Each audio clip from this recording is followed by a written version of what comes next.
যারে কে মন্দ আমি বুঝি না রে, আমি বুঝি না রে।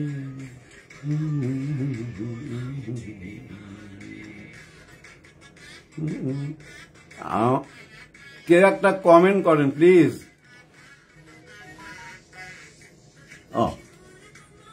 আসসালামু আলাইকুম।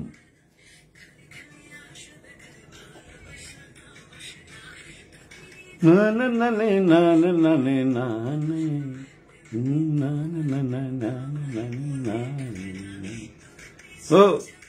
গানটা ভালো হয়েছে, গানটা ভালো হয়েছে, বিশাল অ্যারেঞ্জমেন্ট।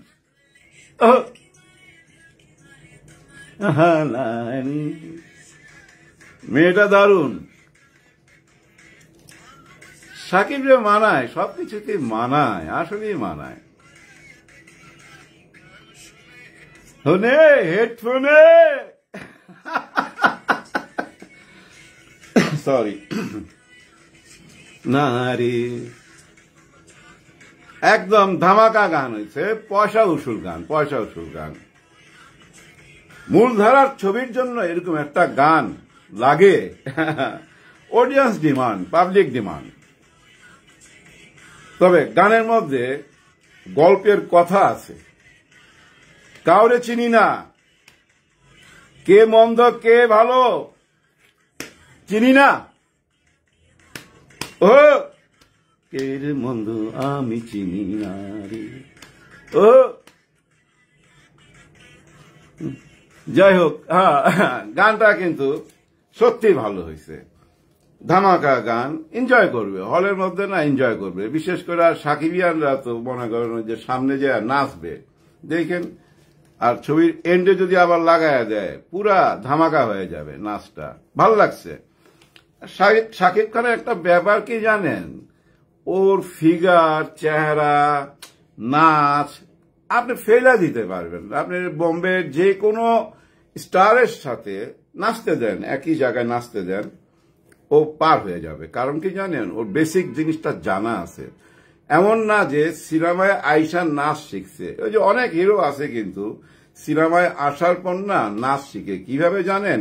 1 2 3 4, 1 2 মানে হাত নাড়ে, পা নাড়ে, এগুলো আর কি। ওই যে ক্যামেরা নইরা গেছে। যাই হোক, এরকম কইরা নাচ শিখে তারপরে বুঝছেন ওদের স্টেজে দেখবেন এরকম এরকম কইরা নাচে, তাল একদিকে, বিট একদিকে, কোনো সেন্স নাই। কিন্তু শাকিব খানের ফিগারে নাচটা আসে, বেসিক জিনিসটা জানা। আজিজ রেজার কাছ থেকে সে নাচটাই প্রথম শিখছে সিনেমায় আসার আগে। সিনেমা আসার আগে নাচ আর ফাইট, এই দুইটা জিনিস শিখছে। তবে নাচটা ভালো করে রপ্ত করছে।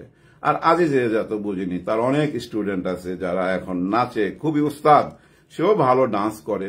যাই হোক, বেসিক জিনিসটা জানা আছে বইলা গানটা দেখতে ভালো লাগে। শুধু এই গানটা না, এর আগে যেটা রিলিজ হয়ে গেছে তুফানে, এরকম একটা গান ছিল, ওই গানটা দেখেন, দারুণ লাগছে না? দারুণ লাগছে, ড্রেসটাও দারুণ লাগছে, পুরো হোয়াইটের মধ্যে, এদিকে একটা কালো আলাদা কি জানি পড়ছিল, এদিকে বেল, ভালোই লাগছে।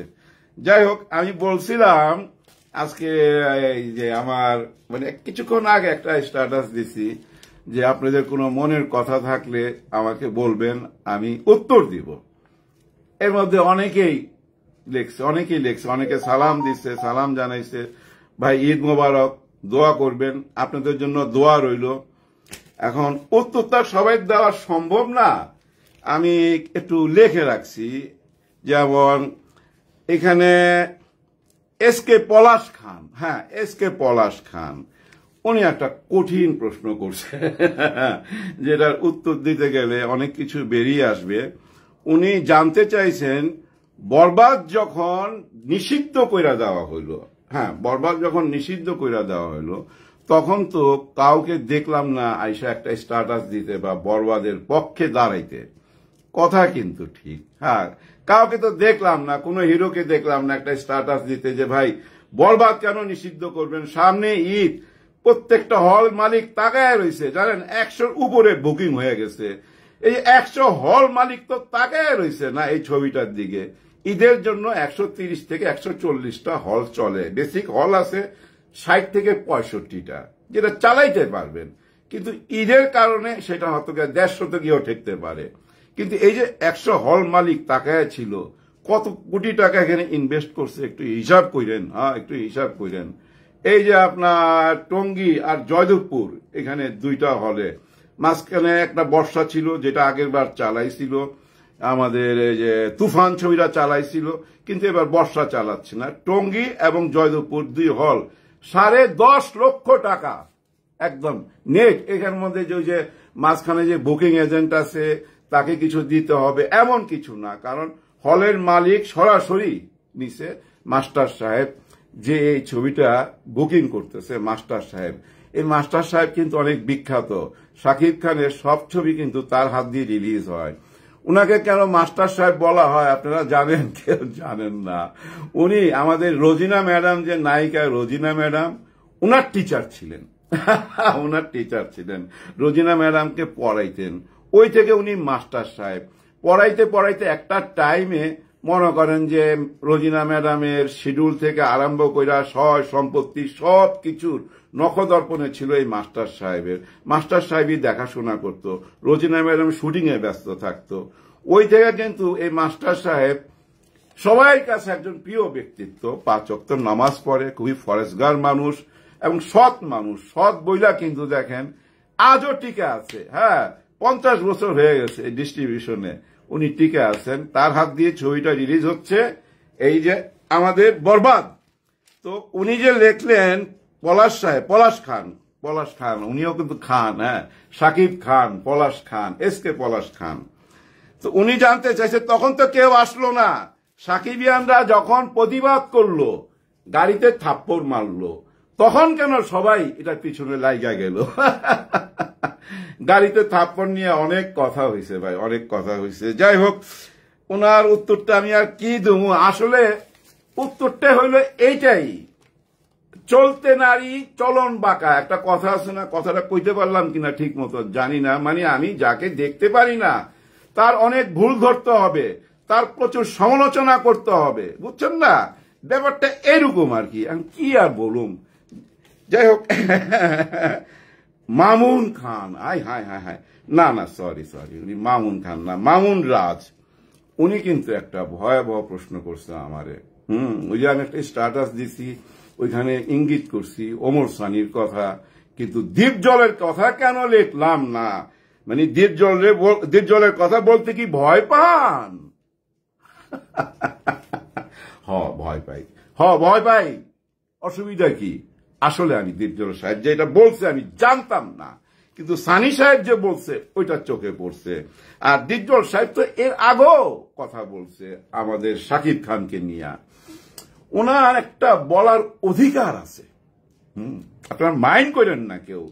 আপনারা যখন এই শাকিব খানকে চিনতেন না, কোটি টাকার কাবিন, এটার পিছনের কারিগরকে দীপজল, বুঝছেন? যে গড়ে সে কিছু বলতে পারে, তারটা ধরেন না। এটাতে হবে কি জানেন? সে মনে কষ্ট পাবে। তার তো সন্তানের মতো, ছোট ভাইয়ের মতো, তার ঘর থেকেই তো তৈরি, বুঝছেন না? এফ আই মানিক, ভুলা গেছেন এই পরিচালকের কথা? কেন ভুলা যাবেন? তার অবদান আছে না? অবদান আছে। ওই থেকে সমালোচনা করার অধিকার রাখে। কিন্তু একজন ওমর সানি কোন অধিকারে? এটা আমাকে বুঝান। ও কি শাকিব খান যে গড়ছে, বুঝান আমাকে। বুঝাইতে পারবেন? বুঝাইতে পারবেন না। এই যে হাওয়া দিতে আসলে একটু হাওয়া দিল না ওমর সানি, কেন এই হাওয়াটা দেওয়ার দরকারটা কি আমাকে বুঝান তো। শাকিব খান তার কলিগ, এই ওমর সানিও একটা টাইমে স্টার ছিল, তার আমলে সবাই হয়তো তখন ট্রল করতো, তখন না, মানে যখন সে স্টার থেকে ছইড়া গেল তখন তাকে চৌধুরী সাহেব বলতো। ওই যে চাবুক দিয়া নিজের পিঠে নিজে পিঠায়, হ্যাঁ, ওই ধরনের কথাবার্তা বলতো। কিন্তু আমার কথা হলো উনি তাদের স্টার ছিল, ওনার কলিগ তো শাকিব খান, দুজনের সম্পর্ক ভালো। তোমার কি দরকার এখানে যা হাওয়া দেওয়া? এগুলা ঠিক না। হ্যাঁ, এগুলা ঠিক না। কারণ কি জানেন? এতে মানুষের মধ্যে একটা মেসেজ যায়, হায় এদের এফডিসির লোকগুলা না এক না, একজন আরেকজনের দেখতে পারে না, হিংসা করে, এটাই প্রকাশ পায়। এর আগে একবার অরুণা বিশ্বাসের সাথে আমার প্রবলেম হয়েছিল। ওইখানেও কিন্তু ওমর সানি সাহেব আপনি হাওয়া দিছেন, ওইখানেও হাওয়া দিছেন। যাই ওইখানে ইউটিউবার শব্দটা লিখছিলেন যে এসব ইউটিউবারদেরকে দেওয়া উচিত, বুঝছেন? ওইখানেও একটা হাওয়া দিছেন, কিন্তু আপনার বোঝানো উচিত ছিল অরুণাকে, এইটুক বোঝানো উচিত ছিল যে চাইপা যাও, এগুলো নিয়ে ঘাটাঘাটি করো না। কিন্তু আপনি ওরা হাওয়া দিয়া থানায় পর্যন্ত লইয়া গেছেন আমার নামে জিডি করার জন্য, মামলা করার জন্য। আপনি হাওয়া দিছেন, মনে আছে কথাটা? এগুলা ছাড়েন। আসলে আপনি অবুঝ, আমি মনে করি সত্যি আপনি অবুঝ। নাইলে কেন আপনার কলিগের বিরুদ্ধে আপনি কথা বলবেন? শাকিব খান আপনার কি ক্ষতি করছে? আপনি কি ভুলে গেছেন ওই যে আপনি নির্বাচনের সময় আপনি দাঁড়াইছিলেন, আপনার ওয়াইফ দাঁড়াইছিল, আপনারা নির্বাচন করতেছিলেন, মাঝরাইতে শাকিব খান চলে গেছিল এফডিসিতে, কার ফোন পাওয়া গেছিল, কেন গেছিল? ভুলে গেলেন সব? এসব অবদান ভুলতে না, এসব অবদান ভুললে না মানুষ আপনাকে ভুল বুঝবে। তো এই যে আপনার কারণেই তো তার উপরে হামলা হয়েছিল, কথাটা ভুলে গেছেন? ও আপনাকে ভালোবাসে। আমাদের দেশে একটা কথা বলে জানেন, খুবই শুনতে ভাল লাগবে না, কিন্তু খুব গুরুত্বপূর্ণ কথা। মুরব্বীরা বলে, আয় রেনি বন্ধুর মুখ দেখে বন্ধুর আনে আর হুঁদের দিকে, আয় রেনি বন্ধুর মুখ দিকে বন্ধুর আনে আর হুঁদের দিকে। মানে আমি বন্ধুর মুখের দিকে তাকাই আর বন্ধু আমার পিছনে তাকায়, এরকম আর কি কথাটা, বুঝছেন? তো এগুলা ঠিক না। হ্যাঁ, হাওয়া দিতে যাইবেন কেন? আরেকটা কথায় আসি, এবার আসি। হ্যাঁ, আমি আরিফ খান, হ্যাঁ, ওনার প্রশ্ন হচ্ছে ওমর সানির জন্য, আমি তো এটা উত্তর দিয়ে ফেলাইছি যে ওমর সানির জন্য যে হামলাটা হয়েছিল, এই প্রশ্নটা উনি করছিলেন, আরিফ খান। এবার আসি আমি লোকমান হাকিম। হ্যাঁ, উনি কি বলছেন দেখেন, এটা কিন্তু খুব গুরুত্ব দিয়ে শুনবেন। যদি মারুফের লোক থাকে, যে কথাটা ভাইরাল হয়েছে, যদি মারুফের লোক থাকে তাহলে উনি আমেরিকায় গেল কেন? ওনার প্রশ্ন, যদি মারুফের লোক থাকে তাহলে উনি কেন প্রবাসে চইলা গেল? উনি কেন ছবি করে না? উনার বাবা এত বড় ডাইরেক্টর, উনি তো ছবি করতেই পারত। কারণ কি, আমাদের দেশের যদি আপনি 5 জন সুপারহিট ডাইরেক্টরকে নিয়ে আসেন, কাজী হায়াৎ অবশ্যই একজন। তো উনার বাবা যদি এত বড় ডাইরেক্টর হয়, উনার কি দরকার ছিল প্রবাসে যাওয়ার? এরকম একটা প্রশ্ন তুলছেন। হ্যাঁ, গুরুত্বপূর্ণ প্রশ্ন আমি মনে করি। লোকমান হাকিম সাহেব, এখানে মারুফ সাহেব কেন জড়াইলো? মারুফ সাহেবের কিছু কথা শুনলাম, দুই বন্ধুর মধ্যে একটু ভুল বোঝাবুঝি হয়ে গেল আমার মনে হয়, এই ছবিটার, বরবাদ ছবিটার সেন্সার নিয়ে। মারুফ বোধহয় কিছু মাইন্ড করছে এবং উনি আকার ইঙ্গিতে শাকিবকে বলছে যে, ভাই তোমার যে ভক্তরা আছে এদেরকে সামলাও, এ ধরনের, সরাসরি বলেন না, এ ধরনের ইঙ্গিত দিছে। আবার এটার ব্যাখ্যা দিছে যে কাজী হায়াৎ সাহেব যে বলছে মারুফেরও লোক আছে, মারুফের লোক আছে বলতে এইটা বুঝায় নাই যে ওই যে আপনার ওই যে 7 রাস্তার মোড়ে ওই যে কি জানি একটা এলাকা আছে, আমি ভুলা গেলাম এলাকাটা, ওই এলাকার লোকজন নিয়ে মারুফ আছে, এইটা না। ওই যে কি জানি যে এলাকাটার নাম, যাই হোক, কারো যদি মনে হয় আপনি একটু কমেন্ট করে জানায়েন। ওই এলাকার না, মানে মারুফের ভক্তকুল আছে, সাকিবের যেমন ভক্তকুল আছে। তোমরা সাকিবিয়ানরা যেভাবে চিৎকার করতেছ ভাইব না যে আমার ছেলের কোনো ভক্তকুল নাই, মানে মারুফের ভক্তকুল আছে, ওইটা নিয়েই ওই যে লোকমান সাহেব বলছেন যে তাইলে বিদেশ গেল কেন? যাই হোক ভাই, যার ভাগ্য যেখানে রিজিক লেখা আছে ওখানে তো যাবেই। আর আমি একটা কথা বলি, মারুফ সাহেব কেন জড়াইছে দেখেন, এই যে সাকিবের সাথে এত গভীর বন্ধুত্ব, এই বন্ধুত্বটা ফাটল ধরতেছে এই ছবিটার সেন্সারকে কেন্দ্র করে। কারণ মারুফ তো ভাই প্রতিবাদ করবেই, এটা আপনাদের বুঝতে হবে। কারণ কাজী হায়াতকে আমরা যে চোখে দেখি, মারুফকে আমরা যে চোখেই দেখি না কেন, ওনারা কিন্তু বাপ পুত্র, হ্যাঁ, ওনারা কিন্তু বাপ ছেলে, তাই না? ওইটা তো আলাদা একটা ইমোশন, ওইটা আপনারা একটু মাথায় রাখবেন। সন্তান হিসাবে আপনি একমাত্র সন্তান মারুফ কাজী হায়াৎ সাহেবের, ওনার তো খারাপ লাগবে, প্রতিবাদ করবেই। কারণ উনি মনে করতেছেন ওইখানে যারা চিল্লাইছে তারা ওনার বাবাকে ছোট করছে, তার বাবা অপমানিত হয়েছে, এটা উনি মনে করতেছেন। এই মনে করা থেকে উনি বলতে পারে, কিন্তু আসলে কি ওইখানে কোনো অপমান করা হয়েছে? না। আসলে সাকিবিয়ানরা ওখানে গেছে কেন এটা আমি আপনাদেরকে বলি। সাকিবিয়ানরা একটু পাগল আছে, আর পাগল না হইলে বুঝছেন ভক্ত হবে কেন। এই যে মাদ্রাজে আপনারা জানেন, আপনি রজনীকান্তের ভক্তরা আর কমল হাসানের ভক্তরা, দুই ভক্ত গ্রুপের মধ্যে মারামারি হইতে দেখছি আমি, আমার নিজের চোখে দেখা। এটা মহল্লায় মারামারি দুই ভক্তকুলের। কি করবেন, ভক্তরা তো একটু পাগল হয়।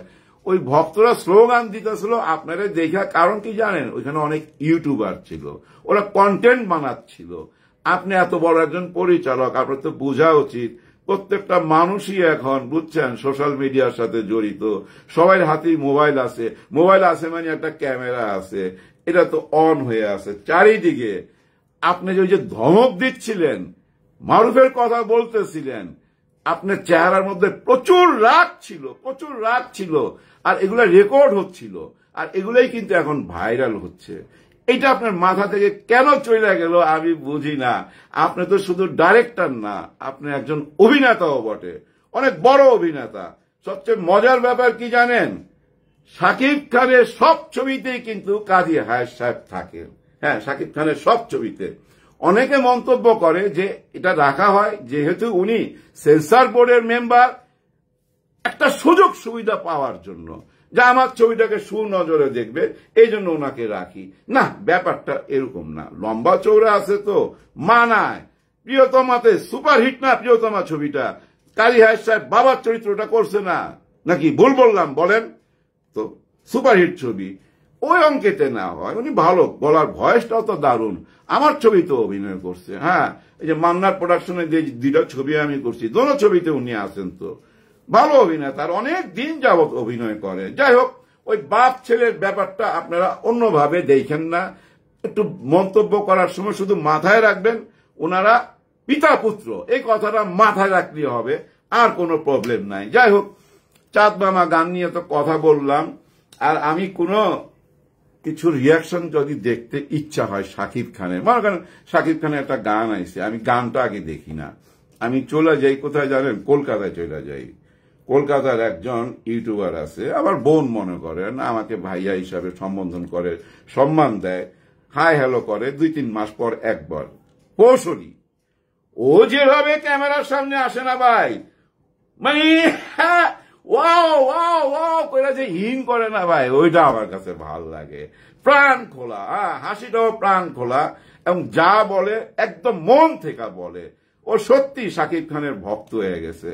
আর শাকিব খান যে নিজের চোখে দেখছে তো, ওইখানে ওই যে বরবাদ ছবির যখন শুটিং হইল তখন কৌশলী গিয়েছিল, কিন্তু নিজের চোখে দেখছে। আরেকজন দেখছে কিন্তু, ফারজানা, আমেরিকায় বসে দেখছে ওইখানে। ফারজানা কোন ছবিটা যেন ছিল, এটা ওই যে হিমেল আশরাফের, এই মুহূর্তে ছবিটার নাম ভুলে গেলাম, একটু কমেন্ট বক্সে জানাইবেন তো। ওইখানে কিন্তু ফারজানা দেখছে নিজের চোখে। হ্যাঁ, আর শাকিব খানদের যারা একবার দেখছে তারা নিশ্চয়ই আমার সাথে একমত হবেন, ক্যামেরার মানে পর্দায় যে শাকিব খানকে আমরা দেখি, বাস্তবে দেখতে আরো সুন্দর। হ্যাঁ, দেখলেই মনে হয় হিরো। হ্যাঁ, দেখলেই মনে হয় হিরো। কেন জানি গায়ের রং একেবারে দুধে আলতা, দুধে আলতা গায়ের রং, লম্বা মনে করেন যে একদম, মানে এর চেয়ে একটু বেশি হলে হয়তো খারাপ লাগতো। ওই যে শিবা শানু যেমন লম্বা, ভাল লাগে না, কিন্তু অতটা লম্বা ভাল লাগে না। শাকিব খানের হাইটটা ঠিক আছে, চেহারা দেখেন অন্যরকম, আর দাড়ির সাথে তো চেহারাটা খুবই মানায়, খুবই মানায়। যাই হোক, অনেক কথা বইলা ভালো এলাম, কতক্ষণ হইলো জানি না। আর কমেন্ট আছে, হ্যাঁ একজনের আছে, এটা তো শেষ কমেন্ট, এটা পড়তেই হবে আমাকে। মিলন আহমেদ, মিলন আহমেদ ভাই, আপনি তো আমারে ধরা খাওয়াই দিলেন। আপনি লিখছেন যে আপনাকে দেখছি ছাত্রলীগ করতে। হ্যাঁ, আমি নিজের মুখেই বলছি আমি ছাত্রলীগ করি। উনি বলছেন তারপরে দেখছি আপনাকে বিএনপিতে। এটাও সত্যি কথা, আপনি বিএনপিতে আমাকে দেখছেন। কারণ কি জানেন, ওই যে জিয়াউর রহমান সাহেব, প্রেসিডেন্ট জিয়াউর রহমান সাহেবের অন্ধভক্ত। তারপরে আপনি জানেন আমার ভিডিওতে আমি বলছি বেগম খালেদা জিয়া, ওনাকে দেখলে শ্রদ্ধা চলে আসে। মায়া ভরা একটা চেহারা, ভাল লাগে, সেই জন্য অন্ধভক্ত। ওনাদের কথাগুলা শুনেন, জিয়াউর রহমান সাহেবের কথাগুলা শুনেন, এবং বেগম খালেদা জিয়ার কথাগুলো শুনেন, কোনো হিংস্রতা পাবেন না, কোনো গীবত পাবেন না, কারো বিরুদ্ধে কোনো কথা বলে না। বর্তমানে যেভাবে বিএনপির নেতারা বলে ওইভাবে কিন্তু বলে না। ওনারা অনেক সোবার, অনেক মার্জিত ছিলেন। যাই হোক, এটা রাজনীতির আলাপ এখানে করা ঠিক হবে না, কারণ আমি এখানে বিনোদন কন্টেন্ট বানাচ্ছি। আমি বিনোদন নিয়েই কথা বলুন। হ্যাঁ, এটা বলি, আমি ছিলাম ছাত্রলীগে। আমি যখন এই তিতুমির কলেজে ভর্তি হই, ছাত্রলীগের কোটায় ভর্তি হয়েছি। কারণ কি, আমি 3rd ডিভিশন ম্যাট্রিকে। তা আমাকে ভর্তি করতে চায় না, আমি ছাত্রলীগের কোটায় ভর্তি হয়েছি। ওদের সঙ্গে আমার কথাই ছিল মিছিলে যাইতে হবে, স্লোগান দিতে হবে, ওই কোটায় আমি ছিলাম। ওই জন্য আমি ছাত্রলীগ। তারপর তো সিনেমায় চলে আসি, চেঞ্জ হয়ে যাই। তারপরে আমার ওয়াইফ বিএনপির সাথে জড়িত ছিল, ওই অঙ্কেতে আবার বিএনপির 2-1 ভোটও দিয়েছি। তারপরে ভুলে গেছি। তারপরে বুঝছেন, গত 16 বছর কেমন ছিলাম, ভালো ছিলাম, যাই ছিলাম, সবকিছু ভুলে গেছি। নতুন ভাবে যখন আবার চিন্তা করতে গেছি এই দেশ কিভাবে সুন্দর থাকবে, হ্যাঁ, কিভাবে দেশটা সুন্দর থাকবে, তখন আইসা আবার চেঞ্জ হয়ে গেছি। হ্যাঁ, চেঞ্জ হইতে বাধ্য। ঘড়ির কাঁটা ঘুরতেছে, সময় বদলাইতেছে। আপনি কেন বদলাবেন না? কেন রিসেট বাটনে চাপ দিবেন না? কেন রিস্টার্ট দিবেন না নিজেকে? কেন নিজেকে বদলাবেন না? কেন ওইরকম থাকবেন? হ্যাঁ, দুঃখের কথা বইলা শেষ করি। পাসওয়ার্ড ছবি নিয়ে কথা বলতে গেছিলাম একটা চ্যানেলে। ওইখানে বুঝছেন, আমাদের অনন্ত জলিল সাহেব ছিলেন, ওনার ওয়াইফ ছিলেন, এবং কাজী হায়াত সাহেবও ছিলেন। উনি আমাকে বলতেছেন, কি কারণে বিদেশে গান করতে গেছিলেন, কি কারণে এত টাকা খরচ করছেন? মানে 1,73,00,000 টাকা খরচ হয়ে গেছিল, কি কারণে করছেন? গ্রামে কেন শুটিং করতে পারলেন না? বিদেশ যাইতে হবে কেন? আপনার পাসওয়ার্ড দেখে আমি বুঝি নাই। আমার মনে হয় উনি চুপটা দেখে নাই। ওই যে আমাদের সমিতি অফিসে যখন ঢুকে না, ওইখানে কাজ কি জানেন? ওইখানে বৈশা গীবত গাওয়া হয়। ওইখানে বৈশা বোধ হয় সবাই না, কিন্তু কিছু সংখ্যক হয়তো ওদের সঙ্গে বৈশা গেছে। কেউ হয়তো দেখা হিসাব কইতেছিল পাসওয়ার্ড ভাল লাগে নাই, ওই গীবতের সঙ্গে উনি জড়ায় গেছে। ওইটা আইসা ওই যে টক শোতে আমার উপরে ঝাইরা দিছে। আমি কি আর উত্তর দেব? আমার মুখে উত্তর ছিল না। আমি না মুচকি হাসতেছিলাম। কিছু বলার তো নাই, তাই না? কেন বিদেশে শুটিং করি? যদি আয়সা উনি 2019-এ কথা বলে, তার মানে কি উনি রিসেট বাটনে চাপ দেয় নাই, ওই আগের জায়গায় রয়ে গেছে। এটা আমি মনে করি। ওনার মধ্যে অনেক প্রশ্ন, বা এই যে মারুফ একটা প্রশ্ন করছে যে টাকার জন্য সব ছবি বানাইতে হবে কেন? কারো ছবি নাম নেয় নাই, কিচ্ছু বলে নাই। কিন্তু এই টাইমে আইসে এখন তো অনেকগুলো ছবি রিলিজ হচ্ছে, দাগি রিলিজ হচ্ছে, জঙ্গলি রিলিজ হচ্ছে, অন্তরাত্মা রিলিজ হচ্ছে, আমাদের বরবাদ রিলিজ হচ্ছে। এই টাইমে যদি একজন সাবেক হিরো আইসা বলে টাকার জন্য সব ছবি বানাইতে হবে কেন, কাকে বললো কথাটা বলেন তো? যে কোনো একজনকে তো বলছে। যদি 4টা ছবি বা 5টা ছবি আসে, এই 5টা ছবির প্রডিউসার, ডাইরেক্টর বা শিল্পীরা এরা আহত হবে না? তো আপনি একজন সাবেক শিল্পী, এখন আপনি প্রবাসে খুব ভালো অবস্থা আছেন, তার মানে আপনি এই ধরনের কথা বলবেন? হ্যাঁ, এটা তো বলা ঠিক হয় নাই। কি কারণে এই কথাটা বলবেন যে সব ছবি বানাইতে হবে টাকার জন্য? কাকে বলছেন? কিভাবে বুঝলেন? তার মানে কি উনি ওনার বাবার কাছ থেকে, যেহেতু ওনার বাবা সেন্সারে, উনি হয়তো প্রত্যেকটা ছবির সম্বন্ধে শুনছেন। এই 4টা-5টা ছবি যা আসতেছে, এগুলো শোনার পর হয়তো উনি এইটুক শুনছেন যে একটা ছবি খামাখা বানাইছে, যার জন্য উনার মুখে আসতে পারে, মেবি না হইতে পারে, এটা আমার ধারণা। না হলে এই টাইমে কেন এই কথাটা বলা হবে টাকার জন্য সব ছবি বানাবেন? এগুলা লেখালেখি হচ্ছে, এগুলা নিয়ে কন্টেন্ট বানানো হচ্ছে, এগুলা নিয়ে ভিডিও তৈরি করা হচ্ছে। আপনি কেন এই টাইমে বলবেন বন্ধুকে? হ্যাঁ, আবার এটাও বলছেন আমি বন্ধুত্ব না রাখলে কি আসে যায়, আমার বাবা না রাখলে কি আসে যায়, শাকিব খান না রাখলে কি আসে যায়? এগুলা কি বলার টাইম? এই জিনিসগুলো যারা হাওয়া দিতেছে, ওই হাওয়াটা আপনি যে গায়ে লাগাবেন কেন? আল্লাহ রসুলের দোহাই লাগে ভাই, চুপ হয়ে যান। আমাদের ইন্ডাস্ট্রি নিয়ে মানুষ ভালো মন্তব্য করে না, একদম করে না। আমরা পরাজিত সৈনিক। হ্যাঁ, আপনি দেখেন বর্তমান মিডিয়া যারা আছে বা যারা ছবি বানাচ্ছে, এরা কিন্তু এফডিসির ঘরানা না। মাথায় রাখেন, এটা এফডিসির ঘরানার না, এরা সবাই কিন্তু ওটিটি থেকে আসা, অন্য জগৎ থেকে আসা। এই দুই জগতের মধ্যে একটা ভেদাভেদ আছে, মেধার একটা ভেদাভেদ আছে, বুঝা নিয়েন ব্যাপারটা। যার জন্য এইসব হিংসাত্মক কথাবার্তা হয়, অনেক কিছু আমরা মেনে নিতে পারি না, সত্যকে মেনে নিতে পারি না, উত্তেজিত হয়ে যাইতেছি। কারণ কি জানেন, অনেক দিন যাবৎ দেখতেছি, ভাল লাগে না। সাকিবের সাথে আমার ব্যক্তিগত ক্ল্যাশ থাকতেই পারে, একটা ঝগড়া থাকতেই পারে, কিন্তু আমার তো বুঝতে হবে ওই এক সাকিব খান আছে বইলা এখনো ওই যে কয়েকটা সিনেমা হল বাইচা আছে না, বাইচা আছে।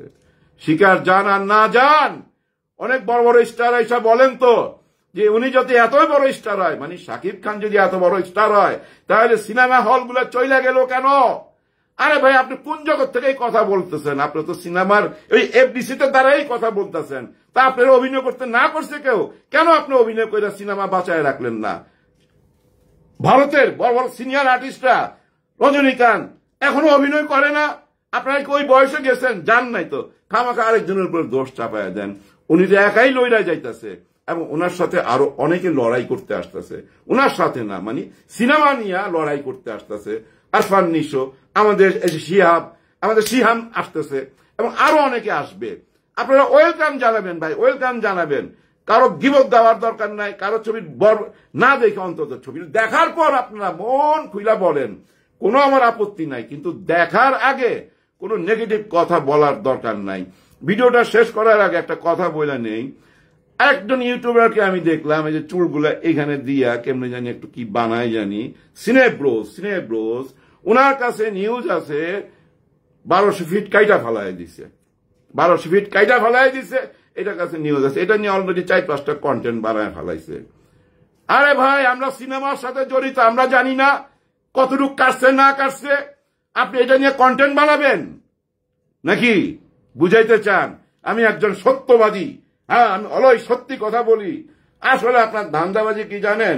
যারা নন সাকিবিয়ান, যারা সাকিবিয়ানদেরকে দেখতে পারে না বা সাকিব খানকে দেখতে পারে না, ওইখান থেকে কিছু ভিউ টানা, এই তো ধান্দা, আর কি, তাই না?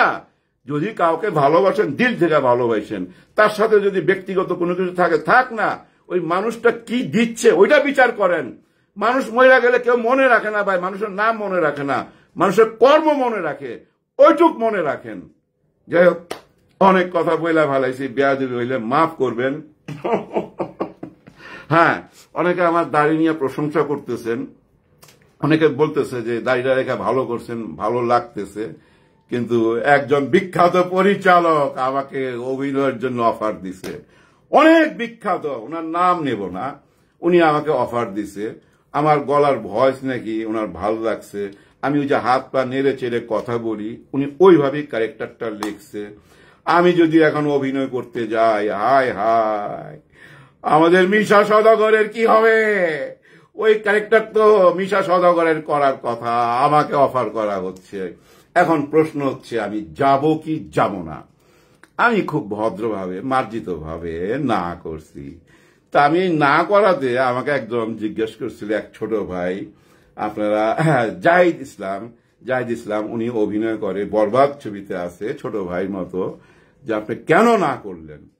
তা আমি তখন তাকে উত্তর দিয়েছিলাম যে একজন সাবেক জেনারেল কখনো বর্তমান জেনারেল যে আছে তার আন্ডারে যদি যুদ্ধ লাগে ওই যুদ্ধেতে যাবে না। সাবেক জেনারেল অ্যাডভাইস করতে পারে, কিন্তু বন্দুক কাঁধে নিয়ে মাঠে যাবে না, বর্তমান জেনারেলের আন্ডারে যুদ্ধ করতে যাইতে পারে না। একজন পরিচালক একজন জেনারেলের মতো, একজন মেজর জেনারেল, যুদ্ধের ময়দানে সে যোদ্ধা।